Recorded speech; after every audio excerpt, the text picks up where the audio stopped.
Hello students, हम कर रहे हैं chapter number 1 introduction to management. अब उसमें आज हम पढ़ने वाले हैं क्वेश्चन नंबर 7। आगे के हमारे 6 लेक्चर्स ऑलरेडी हो गए हैं।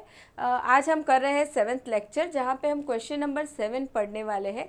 अब यहाँ पे क्वेश्चन है, describe Peter Drucker's dimension of management. देखिए, अब मैनेजमेंट की हम बात करें तो यहाँ पे पीटर ड्रकर ने क्या किया, डायमेंशंस हमें बताए। मैनेजमेंट के डायमेंशंस को हम एस्पेक्ट्स कह सकते हैं। ठीक है, तो मैनेजमेंट के एस्पेक्ट हमें डिस्कस करने हैं जो इन्होंने हमें बताए। अब 5 एस्पेक्ट हमें बताए गए हैं जो एक एक करके हम डिटेल में पढ़ने वाले हैं। लेकिन सबसे पहले हम कुछ इन्फॉर्मेशन यहाँ पे देखेंगे। अब यहाँ पे उन्होंने सबसे पहले हमें कहा ऑर्गेनाइजेशन के बारे में कि ये जो ऑर्गेनाइजेशन होते हैं वो एक तो रहेंगे बिजनेस ऑर्गेनाइजेशन एंड दूसरे होंगे नॉन बिजनेस ऑर्गेनाइजेशन। अब बिजनेस ऑर्गेनाइजेशन की हम बात करेंगे तो वो मेनली होते हैं प्रॉफिट मेकिंग। ठीक है, एंड नॉन बिजनेस ऑर्गेनाइजेशन की अगर हम बात करेंगे तो वो होते हैं ज़्यादा करके लोगों की सर्विस के लिए, लोगों को सर्विस देने के लिए। जैसे हम कोई हॉस्पिटल बिजनेस हो या कोई एजुकेशनल इंस्टीट्यूशन हो, ठीक है, तो वो उसका मेन मोटिव प्रॉफिट करना नहीं होता है, लोगों को सर्विस देना होता है। तो business and non business organisations are the organ of the society. अब इन्होंने कहा ये सारे ही तरीक़ों के जो ऑर्गेनाइजेशन है वो ऑर्गन ऑफ द सोसाइटी है। ठीक है, सोसाइटी का एक इम्पॉर्टेंट हिस्सा है जिनके बगैर सोसाइटी नहीं चल सकती। Now they do not exist for their own sake but to fulfil a specific purpose, economic purpose और सोशल। ठीक है, ये जो हम बात करते हैं ऑर्गेनाइजेशन की या कोई फर्म है उसकी, ये सिर्फ उनकी ही ज़रूरत के लिए नहीं काम करते हैं, वो लोगों की ज़रूरत के लिए काम करते हैं। ठीक है, लोगों को सर्विस देने के लिए भी काम करते हैं। तो वो हो जाएगा उनका स्पेसिफिक पर्पस। नाउ वो पर्पस दोनों तरह के हो सकते हैं, इकोनॉमिक पर्पस भी हो सकता है, सोशल भी हो सकता है। ना management is the organ of the organisation. अब इन्होंने कहा मैनेजमेंट क्या है, organ of the organisation. Organisation का एक इम्पॉर्टेंट हिस्सा है वो मैनेजमेंट। अगर मैनेजमेंट नहीं किया जाता तो ऑर्गेनाइजेशन नहीं चल सकता, भले ही वो छोटा हो या बड़ा हो। तो management is the organ of the organisation through which it operates to fulfil the specific social purpose and to satisfy specific needs of the society, community और a group। अब ऑर्गेनाइजेशन क्या करने वाला है, लोगों की जो नीड्स है उसे सेटिस्फाई करेगा। ठीक है, इकोनॉमिक नीड्स या सोशल नीड्स, ठीक है, उनकी जो भी requirement, product and goods and services की रिक्वायरमेंट है तो वो भी फुलफ़िल करता है। या हम नॉन प्रॉफिट मेकिंग फर्म की बात करें तो एजुकेशनल सर्विस देता है, हॉस्पिटल सर्विस देता है। ठीक है, तो ये सारे सोशल चीज़ें हो गई। तो ये दोनों ही पर्पस बिजनेस फुलफ़िल करते हैं सोसाइटी के लिए। Now Peter Drucker states 5 dimension, 5 dimension उन्होंने बताए, 5 dimensions of management to facilitate managerial performance. Managerial performance, जब मैनेजर परफॉर्म करेंगे, बिजनेस को मैनेज करेंगे तो 5 डायमेंशंस ध्यान में रखने होंगे। अब यहाँ पे सबसे फर्स्ट आता है पर्पस एंड मिशन। चलिए, सबसे फर्स्ट हम देखने वाले हैं पर्पस एंड मिशन। अब कोई भी ऑर्गेनाइजेशन हो, भले ही भी छोटा हो या मीडियम हो या बहुत बड़ा हो, लार्ज हो, कुछ तो पर्पस रहेगा बिजनेस का काम करने के लिए। इतना बड़ा बिजनेस अगर चल रहा हो, इतने ज़्यादा रिसोर्सेस लाए जाते हो, इतने ज़्यादा एम्प्लॉयज़ काम कर रहे हैं, तो विदाउट पर्पस तो कोई भी बिजनेस काम करेगा ही नहीं। एंड दूसरा, हर एक बिजनेस का एक मिशन रहता है। ठीक है, अब ये मिशन क्या होता है, मिशन रहेगा एक बेसिक पर्पस जो ऑर्गेनाइजेशन फुलफ़िल करना चाहता है, उस बेसिक पर्पस को हम कहेंगे मिशन। और वो शॉर्ट टर्म नहीं रहेगा, वो लॉन्ग टर्म रहता है। जैसे कि मान लो कोई बिज़नेस है, गुड्स बनाने का, मैन्युफैक्चरिंग का उसका काम है। ठीक है, तो उसका मिशन ऐसे हो सकता है कि भाई उसे लोगों को अच्छे से अच्छे क्वालिटी का गुड्स प्रोवाइड करना है, प्रोवाइड करते रहना है, तो ये उसका मिशन हो जाएगा, ठीक है। वैसे ही हम कोई एजुकेशनल इंस्टीट्यूशन की बात करें तो उसका मिशन क्या हो जाएगा कि उसे स्टूडेंट्स को बहुत अच्छा क्वालिटी एजुकेशन प्रोवाइड करना है एंड ज़्यादा से ज़्यादा लोगों को एजुकेट करना है, ठीक है। तो ये उसका मिशन हो सकता है। तो मिशन मतलब हो जाता है कि कुछ बेसिक पर्पस जो ऑर्गेनाइजेशन फुलफिल करना चाहता है लॉन्ग टर्म के लिए। चलिए तो देखते हैं इस डायमेंशन को, इसमें क्या कहा है पीटर ड्रकर ने। An organization that exists for a specific purpose and mission, organization have to perform specific tasks. Business and non-business organizations differ in terms of task of specific performance. देखिए कोई भी organisation हो exist करता है कुछ specific purpose के लिए, लेकिन बिजनेस एंड नॉन बिजनेस का डिफर हो जाएगा पर्पस। अब बिजनेस क्यों एग्जिस्ट करेगा?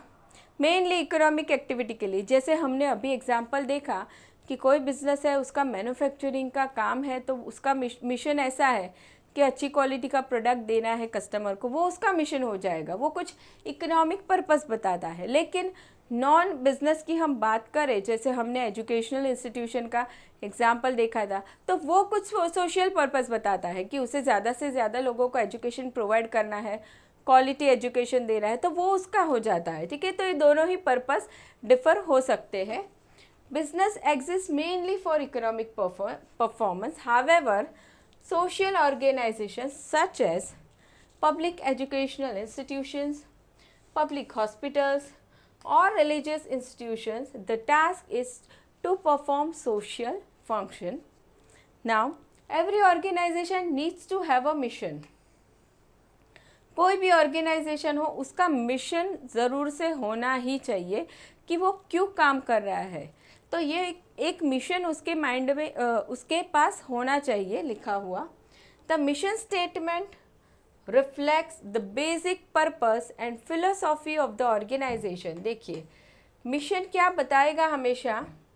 Mission statement the basic purpose, basic उसका क्या एम है बिजनेस का वो बताएगा, and philosophy of the organization, ठीक है। ऑर्गेनाइजेशन किस तरीके से काम करना चाहता है। जैसे मिशन स्टेटमेंट है कि अच्छे से अच्छा प्रोडक्ट पहुंचाना है कस्टमर तक, तो ये उसकी फिलोसॉफी हो जाएगी कि अच्छा प्रोडक्ट, क्वालिटी प्रोडक्ट देना है कस्टमर को।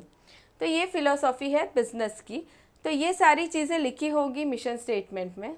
The mission statement gives a clear idea of long run commitment of an organization. देखिए मिशन स्टेटमेंट हमेशा लॉन्ग रन के लिए होगा, वो शॉर्ट टर्म के लिए नहीं होगा कि चलो एक महीने के लिए हम अच्छा प्रोडक्ट देंगे या अच्छी सर्विस देंगे, वैसा नहीं होगा। लॉन्ग रन के लिए बताया जाएगा हमेशा मिशन स्टेटमेंट को। Now example of mission statement, कुछ हमें एग्जाम्पल्स दिए हैं समझने के लिए ताकि हमारा माइंड में मिशन क्या होता है वो क्लियर हो सके। नाउ कॉलेज और एजुकेशनल इंस्टीट्यूशन, उसका मिशन क्या हो सकता है? To impart quality education so as to develop the overall personality of the students, ये एजुकेशनल इंस्टीट्यूशन का मिशन हो गया। नेक्स्ट इज फार्मास्यूटिकल कंपनी, उसका मिशन क्या हो सकता है? To be a global company by producing quality drugs at affordable prices, ये उसका मिशन हो सकता है। Tata group, to improve the quality of life of the communities we serve globally through long-term stakeholder value creation based on leadership with trust, ये Tata group का mission हो गया। क्या बताया उन लोगों ने मिशन में? देखिए एक तो लॉन्ग रन के लिए सोचा है उन लोगों ने कि जितने भी टाइम बिजनेस चलता रहेगा, बिजनेस तो कंटिन्यू ही रहेगा, बिजनेस कभी भी ये नहीं होगा कि बिजनेस थोड़े टाइम के लिए चल रहा है। कोई भी बिजनेस चालू होगा तो ऑफकोर्स लॉन्ग टाइम के लिए ही चलेगा। तो लॉन्ग टर्म के लिए बिजनेस क्या सोचता है, उसे क्या प्रोवाइड करना है सोसाइटी को या लोगों को, ठीक है, वो हो जाएगा मिशन स्टेटमेंट। जो बेसिक पर्पस है बिजनेस का वो हो जाएगा मिशन। चलिए Peter Drucker states that business management must always in every decision and action put economic performance first. देखिए क्या होगा, इन्होंने क्या बताया, business management must always in every decision and in action put economic performance first. सबसे पहले economic performance के बारे में बिजनेस सोचता है, मतलब अच्छे से अच्छा प्रोडक्ट या सर्विस देना है एंड उसके बदले में कंसिडरेशन मिलेगा, तो ये एक इकोनॉमिक परफॉर्मेंस हो जाता है। It can justify its existence and it's authority only by the economic result it produces. देखिए, कोई बिजनेस एग्जिस्ट कर रहा है, ठीक है, तो वो एग्जिस्ट कैसे करने वाला है, अगर वो कुछ प्रॉफिट कर रहा है तभी ही वो एग्जिस्ट करेगा। उसके पास जो रिसोर्सेज अवेलेबल है उसे वो अच्छे से यूज़ करेगा एंड उसे यूज़ करके अच्छा प्रॉफिट अर्न करेगा, उस रिसोर्सेज में कुछ एडिशन करेगा, तो ही उसका एग्जिस्टेंस बराबर है वो माना जाएगा। A business management fails if it does not produce economic result. Profit earn नहीं किया, इकोनॉमिक रिजल्ट कुछ आया ही नहीं, तो क्या माना जाएगा कि ये बिजनेस तो फेल हो गया है।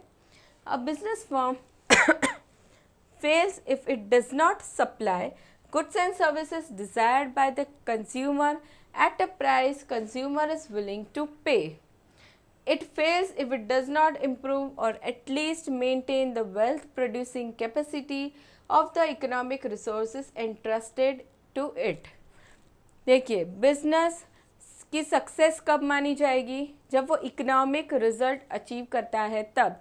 व्हाट इज़ इकोनॉमिक रिजल्ट, या तो वो प्रॉफिट करता है, प्रॉफिट करेगा फर्स्ट, एंड दूसरा उसके पास जो रिसोर्सेज है उसमें वो कुछ ना कुछ एडिशन करता रहेगा प्रॉफिट अर्न करके, तभी ही बिजनेस को सक्सेसफुल माना जाएगा। एंड दूसरा, उसे सक्सेसफुल कब माना जाएगा, कस्टमर को जिस तरीके के प्रोडक्ट या सर्विसेज रिक्वायर्ड है उस तरीके के प्रोडक्ट या सर्विस वो प्रोवाइड करेगा, वो भी कैसी प्राइस पे, कस्टमर को जो चाहता है उस प्राइस पे। ऐसा नहीं है कि हमने तो बहुत अच्छी क्वालिटी का गुड्स बना दिया लेकिन कस्टमर ले ही नहीं पा रहे, बहुत ज़्यादा प्राइस हम चार्ज कर रहे हैं, वैसे नहीं होना चाहिए। अगर वैसा हुआ तो भी बिज़नेस फेल हो जाता है, क्योंकि कोई कस्टमर बिज़नेस के पास आएगा ही नहीं, ठीक है। तो ये दो चीज़ें होनी चाहिए, एक तो इकोनॉमिक रिजल्ट भी आना चाहिए एंड दूसरा कस्टमर को गुड्स एंड सर्विसेज चाहिए एज़ पर देयर नीड, उनको मिलनी चाहिए और उनके रिक्वायर्ड प्राइस पे भी मिलनी चाहिए। चलिए, तो ये फर्स्ट हमने एस्पेक्ट या डायमेंशन हम कह सकते हैं वो हमने स्टडी किया, पर्पस एंड मिशन वाला। नाउ नेक्स्ट वन हम देखते हैं। Next is productive work and worker achievement. देखिए, अब सेकेंड डायमेंशन में उन्होंने क्या बोला, दो पार्ट में बताया, एक तो प्रोडक्टिव वर्क एंड दूसरा वर्कर्स अचीवमेंट। वर्क जो काम हो रहा है बिजनेस में, बहुत सारे काम होते हैं बिजनेस में, तो परचेज का भी होता है, प्रोडक्शन भी होता है, सेल्स भी होता है, एडवर्टाइजिंग भी होता है, फाइनेंस का भी हो रहा है, अकाउंटिंग का भी हो रहा है, बहुत सारे काम हो रहे हैं, ठीक है। तो ये काम को कैसा बनाना है कि वो प्रोडक्टिव हो सके, ठीक है। दूसरी चीज़ क्या करनी है, जो वर्कर इस काम को करने वाला है उस वर्कर को भी हमें प्रोडक्टिव बनाना है, ये दोनों चीज़ें अचीव करनी है हमें, ठीक है। हमने मान लो प्रोडक्शन के काम की हम बात करें तो उस काम को या उसकी प्रोसीजर को या उसके इक्विपमेंट्स को हमें ऐसे अरेंज करना है या ऑर्गेनाइज करना है कि वो काम अच्छे तरीके से हो सके, प्रोडक्शन का काम अच्छा हो सके, ज़्यादा से ज़्यादा प्रोडक्टिविटी आ सके। एंड दूसरा, जो एम्प्लॉय की हम बात करें, जो ये काम करने वाला है, तो उस एम्प्लॉय की भी हमें प्रोडक्टिविटी बढ़ानी चाहिए। भले ही हमने रिसोर्सेज सारे प्रॉपरली अरेंज कर दिए, इक्विपमेंट्स प्रॉपरली अरेंज कर दिए, लेकिन जो काम कर रहा है एम्प्लॉय वही अच्छे से काम नहीं कर पा रहा है तो नहीं चलेगा, तो प्रोडक्टिविटी अच्छी नहीं होगी। अब एम्प्लॉय की भी प्रोडक्टिविटी अच्छी होनी चाहिए, वो रिसोर्सेज यूज़ करके जो काम करने वाला है तो उसकी भी एफिशिएंसी होनी चाहिए। Now the second dimension of Peter Drucker is to make work productive and the worker achieving productivity, दोनों ही चीज़ें करनी है। Every institution accomplishes its performance through productive work of employees. कोई भी इंस्टीट्यूशन उसका परफॉर्मेंस अचीव कब करता है, जब सारे ही इंडिविजुअल एम्प्लॉय जो उसके अंदर काम कर रहे हैं वो एफिशिएंटली काम करे, वो प्रोडक्टिविटी लेवल अचीव करे, तभी बिजनेस उसका परफॉर्मेंस अचीव कर लेता है। To make work productive is therefore an essential function of management.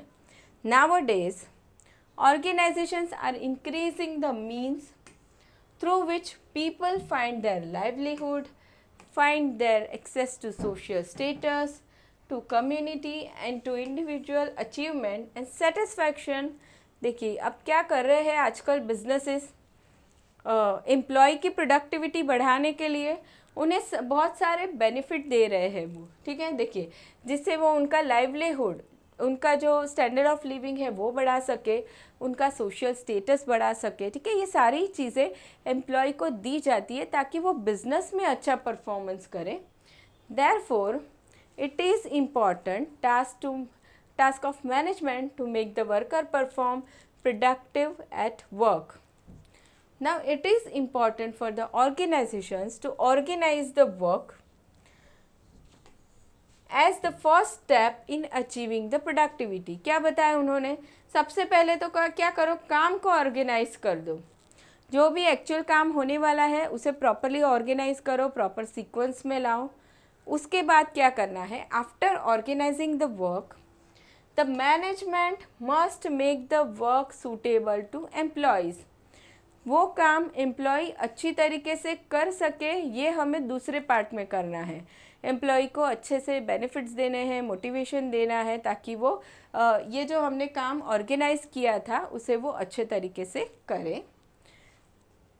Next उन लोगों ने बताया है, making the worker achieving productivity implies consideration of human being as an organism having peculiar physiological and psychological properties, abilities and limitations and a distinct mode of action.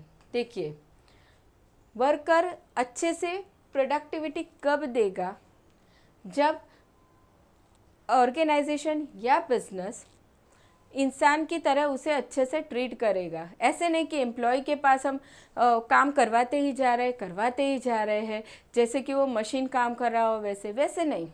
हम उसे human being consider करके हम सोचेंगे कि भाई इनकी भी psychological needs होती है, सिक्योरिटी नीड्स होती है, ठीक है, सोशल नीड्स, ये सारी नीड्स एम्प्लॉय की भी जब बिजनेस कंसिडर करने लगेगा तब क्या होता है, एम्प्लॉयज़ या वर्कर अच्छे से अच्छी प्रोडक्टिविटी देते हैं बिजनेस को।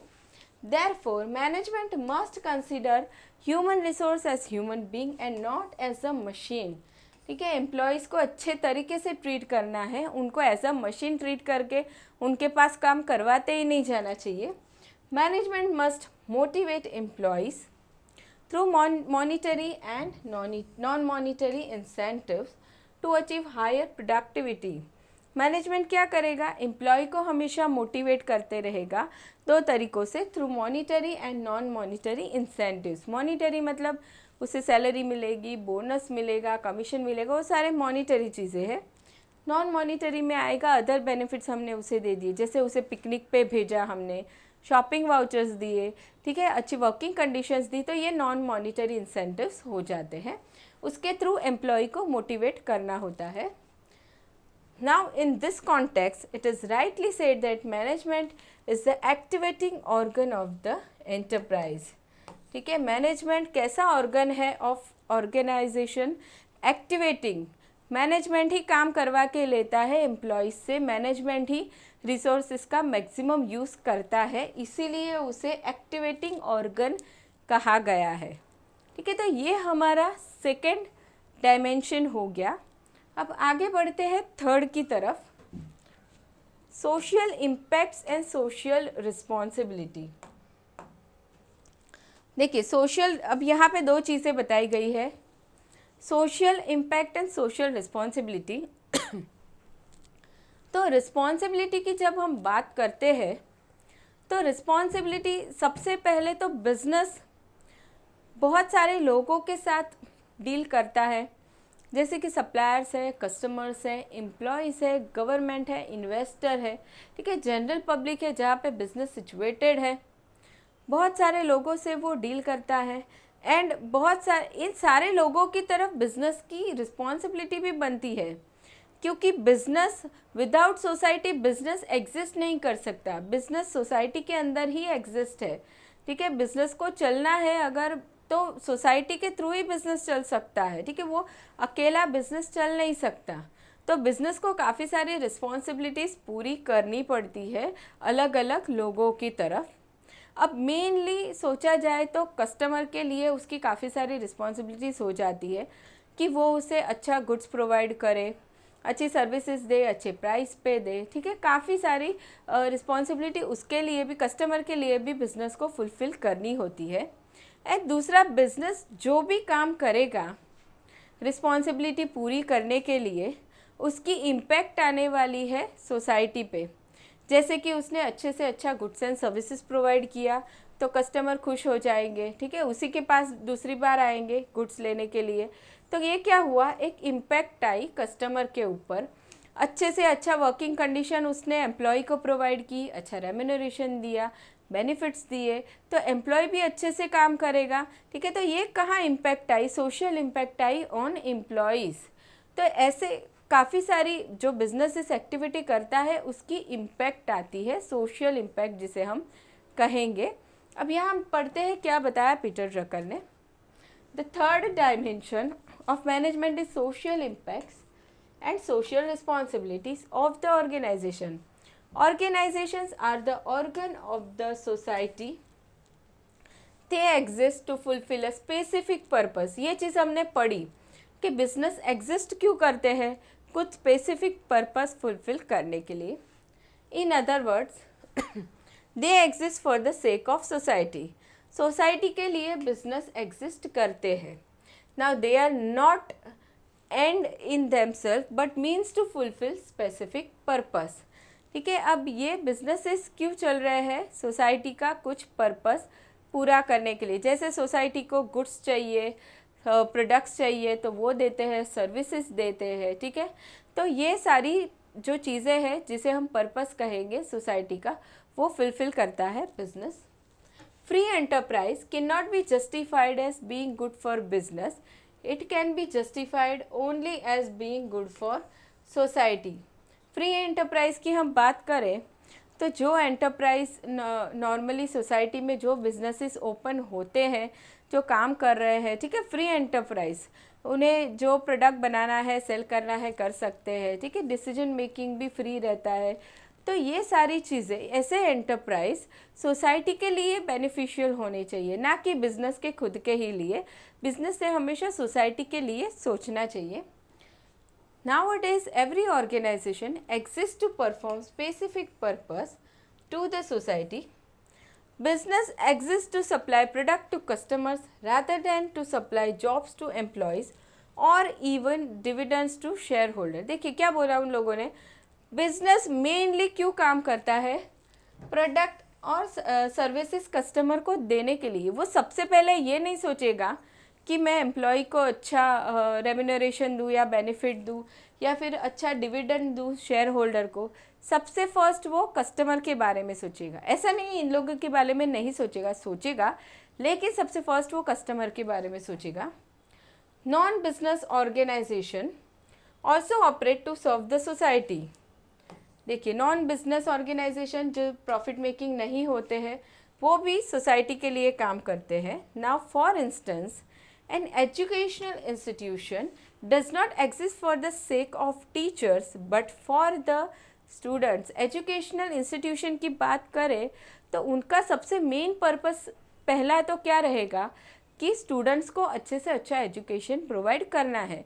उसके बाद वो टीचर्स के बारे में सोचेगा। ऐसा नहीं है टीचर्स के बारे में नहीं सोचेगा, लेकिन सबसे फर्स्ट वो स्टूडेंट के बारे में सोचेगा।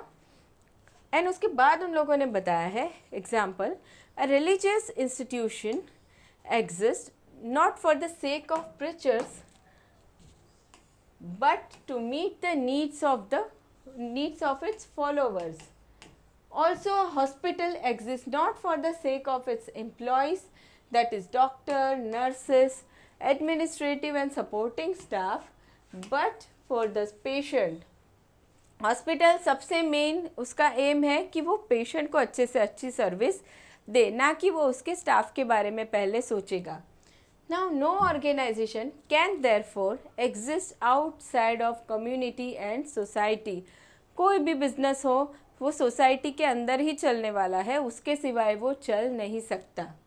Now, in producing and supplying goods and services, a business organization has impacts on its employees, on customers, on dealers and suppliers, on communities and on the society.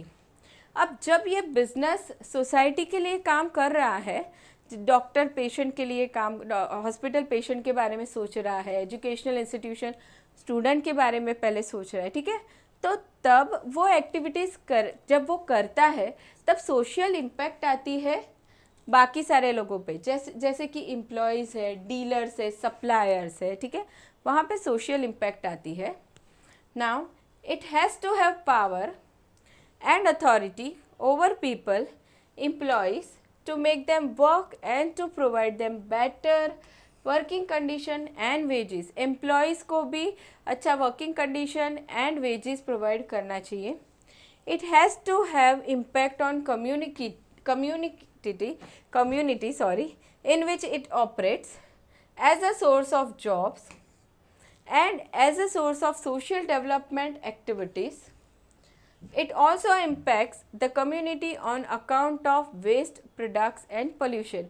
देखिए यहाँ पे एम्प्लॉय की बात की है, उन पे क्या इम्पैक्ट आती है, यहाँ पे सोसाइटी की बात की है कि बिज़नेस क्या कर सकता है सोसाइटी के लिए, जॉब अपॉर्चुनिटी दे सकता है, जो भी रिसोर्सेज वो सोसाइटी से यूज़ कर रहा है उसे अच्छे से यूज़ कर सकता है, एंड दूसरा सोसाइटी के डेवलपमेंट के लिए भी काम कर सकता है.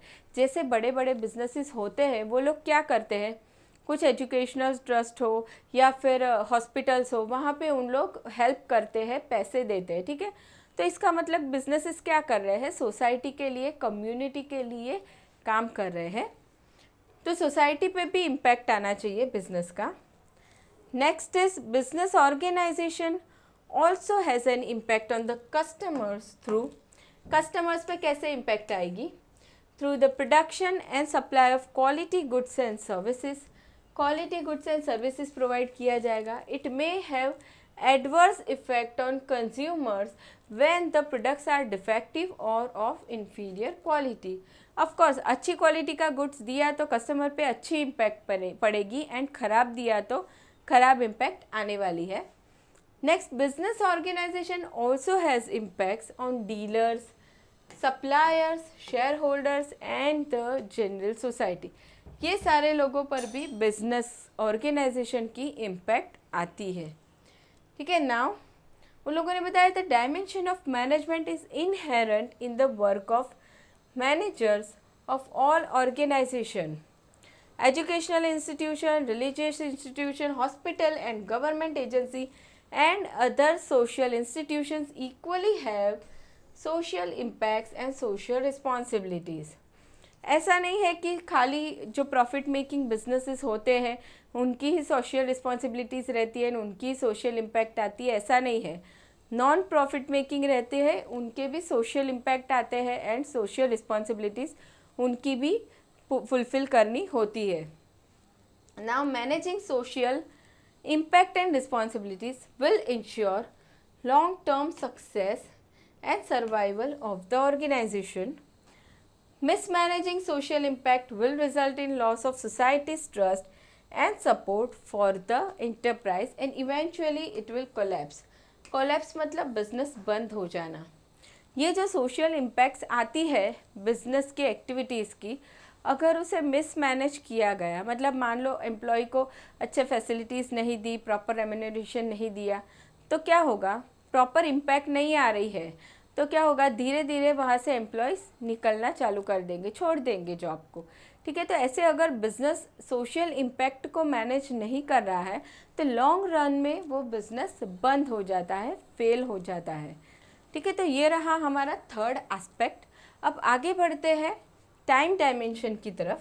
चलिए, अब टाइम डायमेंशन की जब हम बात करने वाले हैं तो यहाँ पे क्या बताया गया है, जब भी बिज़नेस को हमने देखा कि बिज़नेस एक स्पेसिफिक पर्पस के लिए काम करता है, ठीक है. विदाउट पर्पस बिज़नेस काम नहीं करेगा.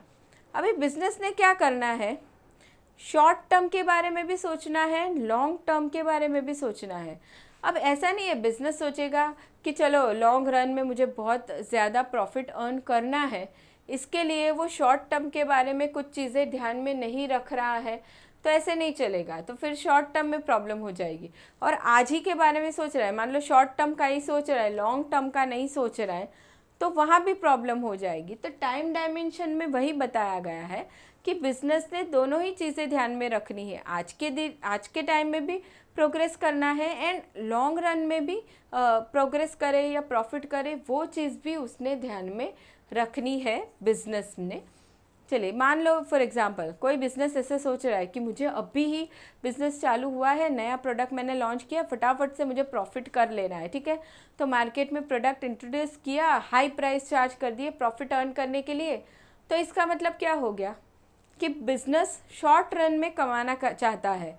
अभी तो कमाई हो जाएगी, जितने कस्टमर्स लेते जाएंगे अभी तो प्रॉफिट हो जाएगा ज़्यादा प्राइस चार्ज करके, लेकिन फ्यूचर में वो कस्टमर्स नहीं आएंगे तो लॉन्ग रन में प्रॉब्लम हो गई। तो बिज़नेस ने ऐसा नहीं करना है, बिज़नेस ने long run and short run को बैलेंस करना होगा। Now in every organization management must consider the present and future, दोनों ही चीज़ें ध्यान रखनी है। प्रेजेंट के बारे में भी सोचना है, फ्यूचर के बारे में भी सोचना है, that is short run and long run. अब ऐसा भी नहीं होना चाहिए कि हम लॉन्ग रन के प्रॉफिट के बारे में सोच रहे हैं तो अब आज के दिन का या शॉर्ट रन का या अभी का तो हम नहीं सोच रहे हैं, आज के दिन में प्रॉब्लम हो गई तो हम क्या करेंगे, तो ऐसा नहीं होना चाहिए। The management problem is not solved if immediate profits are attained by endangering the long-term survival of the organization। देखिए हमने जैसे मैंने अभी एग्जांपल दिया कि हमने हाई प्राइस चार्ज करके अभी ज़्यादा प्रॉफिट अर्न कर लिया, तो ये चीज़ क्या करती है, फ्यूचर को खतरे में डाल देती है कि भाई इन लॉन्ग रन कस्टमर वापस नहीं आएंगे हमारे पास, एक बार तो ले लेंगे ज़्यादा प्राइस पे, दूसरी बार नहीं आएंगे, तो फ्यूचर में हमारे लिए ही प्रॉब्लम हो जाएगी।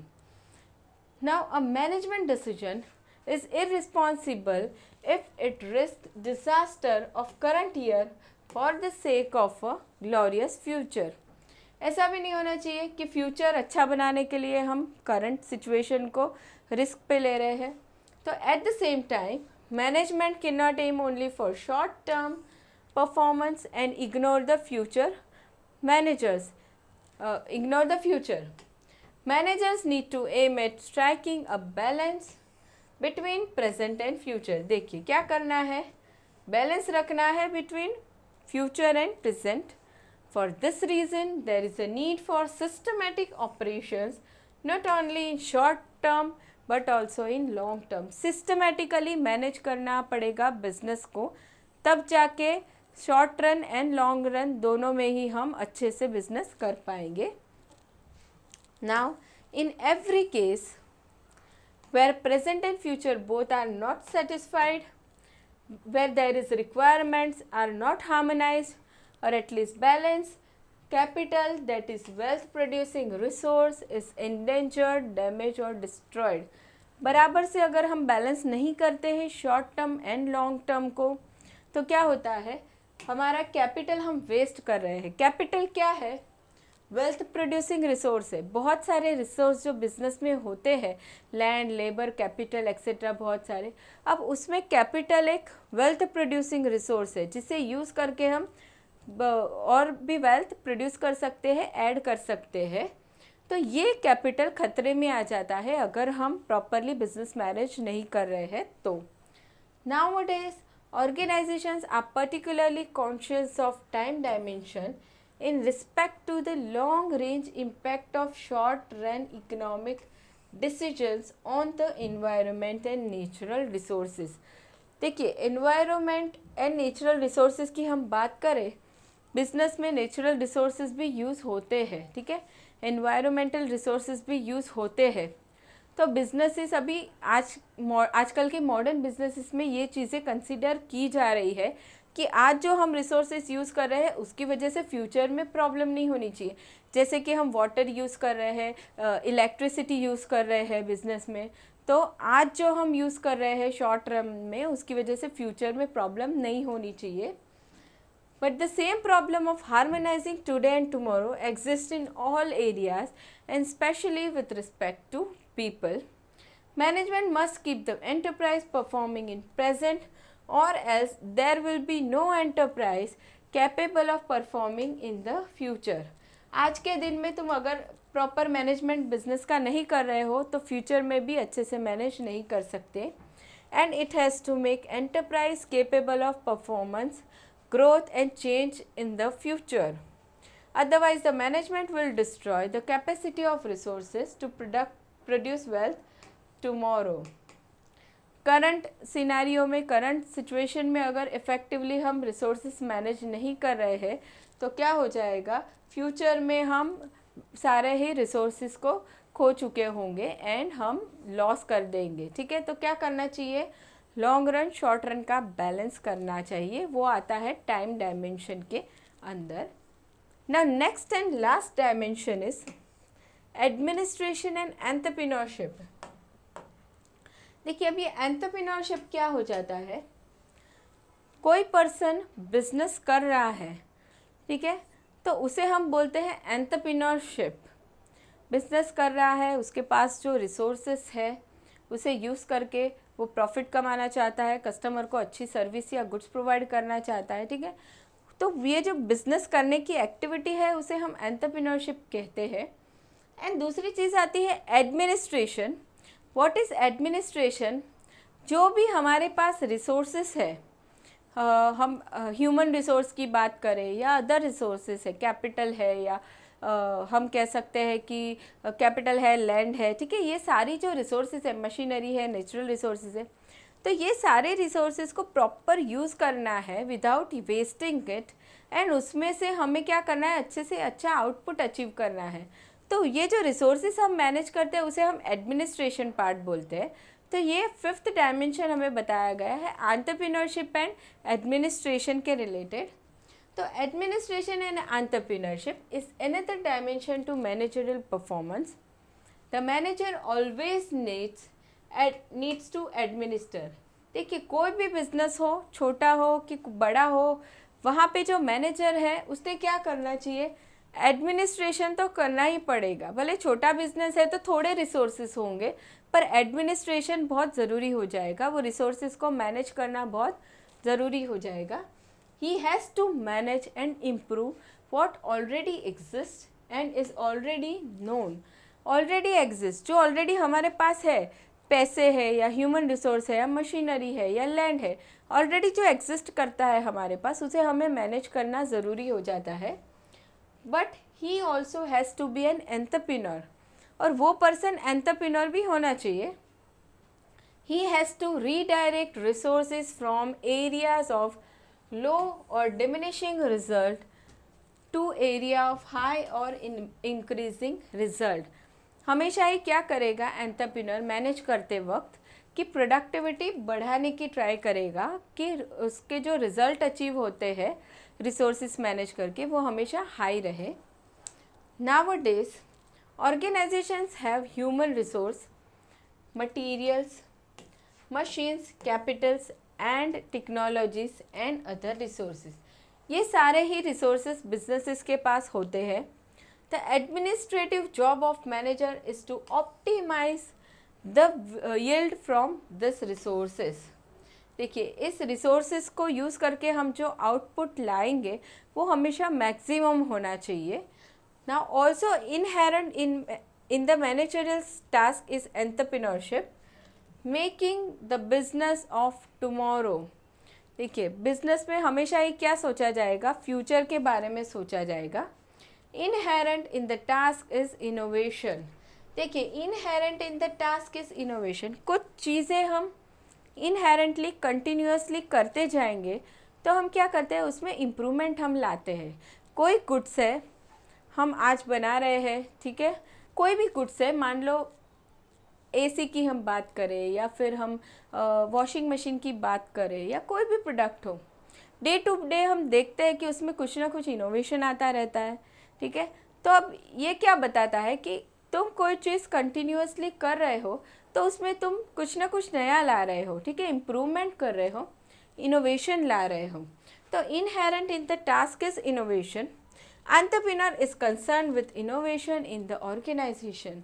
एंटरप्रेन्योरशिप में हमेशा यही सोचा जाएगा कि कुछ ना कुछ इनोवेशन लाया जाए, क्योंकि अगर बिजनेस कुछ इनोवेट नहीं कर रहा है, कुछ नया नहीं सोच रहा है, तो वो बिजनेस फ्यूचर में टिक नहीं सकता मार्केट में, वो फेल हो जाता है. Now entrepreneurship is a distinct activity of creating something new.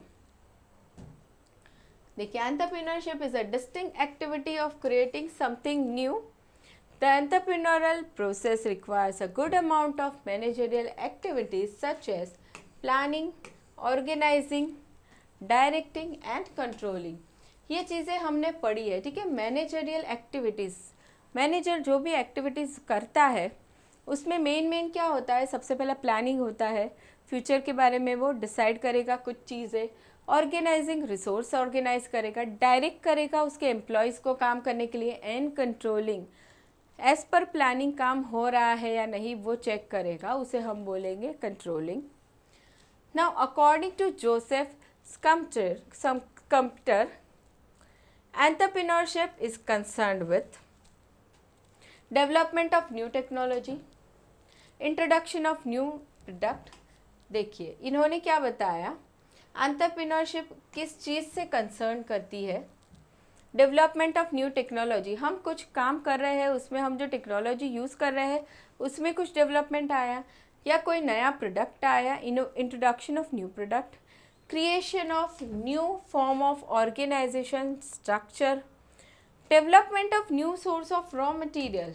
जो भी रॉ मटेरियल हम यूज़ कर रहे हैं उसका हम कुछ नया सोर्स ढूंढेंगे, कोई नई जगह से लाएंगे, कोई नए सप्लायर से हम लाएंगे, ठीक है. तो वो हो जाएगा development of new source of raw material. Entry in new markets, नए मार्केट में एंट्री किया, ठीक है. अभी यहाँ पे मान लो हम महाराष्ट्र में हमारा बिजनेस है, हमें से लग रहा है कि हमारे प्रोडक्ट की डिमांड गुजरात में भी हो सकती है, राजस्थान में भी हो सकती है.